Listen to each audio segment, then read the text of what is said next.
All right, let's talk about something called an assignment. Did you know that if you can put a property under contract, that you literally can sell that contract by assigning it, and you can get money, you can get a fee? For instance, if you found a super duper wonderful great deal and you called me up and you say, Mike, here's a super duper wonderful great deal, I want to make $5,000. If I look at the deal, I'll probably still buy it off you if it's still good for me, right? In other words, you've got to leave some meat on the bone. But what an assignment is, it's simply generally a one-page document that says I am assigning my rights, or in other words, my position in this contract over to, and then you put in the new person's name, the buyer's name. Now, what does that mean? Let's say you go out and find a house. It's going to be worth $100,000. It needs a ton of work. It's a tired landlord. He's disgusted. He's frustrated. He's busted and disgusted, as they say, and he just wants out of it. And you put it under contract to buy it for, say, $35,000, and I'm making something up. If you came to me and you can show me that house has an after repaired value of $100,000, but I can buy it for $40,000, why do I care if you're going to make $5,000? That's called an assignment of contract. Now, here's how you play this. Now, listen to me and hear me out good. If you was to simply get a list of tired landlords, and if you don't think it's possible, go down to eviction court this week and hang out down there.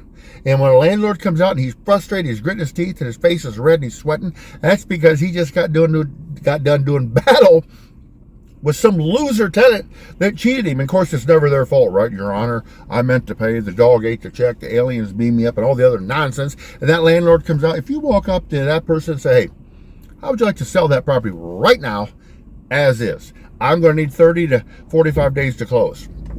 You may get a no. You probably will get a no. But you may get a yes. And see, let me point something out. If he says, no, I'm not selling it, well, you don't bleed. You don't suffer pain. You're not like, oh, I'm going to die. No, you simply had a minor setback. A no doesn't kill you.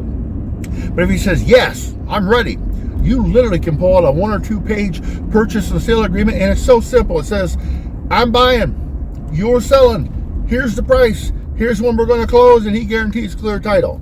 If you don't have one, I'll end up giving you one, okay, for free. But the cool thing about this is, now that contract now is worth money. Because if you contact an investor like myself or some other investor and say, hey, Mike, again, here's the deal. It's going to be worth $100,000. It needs $10,000. It needs paint and carpet cleanup. We got to get rid of the cat pee. We got to get rid of the dog poop. Oh, my God, there's junk everywhere. That don't bother me. That doesn't scare me. Why? I've dealt with that crap before, right? But you see, if I could buy that thing for $40,000, why would I say no? So start keeping your eyes open and your antennas up for people that are maybe tired landlords. Maybe somebody who inherited a house and they don't want to mess with it. Maybe they can't list it and sell it with a realtor without fixing something, because maybe there's not enough life left in the roof, or it's got a broken window, or maybe they can't, the furnace, the heating system doesn't work. Stuff like that doesn't scare people that are wholesalers. It doesn't scare me. It doesn't scare rehabbers. So again, keep your eyes open for good deals, because you don't have to have the money. Because you see, if you've been thinking, but I don't have the money to get into real estate, I don't have the money. So what? You can put a property under contract, and the money has to exchange hands. It's called consideration for the contract to be valid, right? Well, whoop-de-doop-de. Give the seller $10. Have him sign it, or write on the contract, yes, I got $10 down. And so my remaining balance is $34,990. Now, if I'm buying that thing for $40,000 from you, but the contract's only for $35,000, that means at the closing, I go in there, we put you on the contract, or excuse me, on the on the HUD-1 or the settlement statement as a, say we call you a consultant for a $5,000 fee. I still bring the full $40,000 to closing, right? I pay the seller, who I now have stepped into your position. I pay you, and we all ride off into the sunset singing Kumbaya. Why? Because we all made money. So, hey, this is Mike. Just wanted to let you know what an assignment is.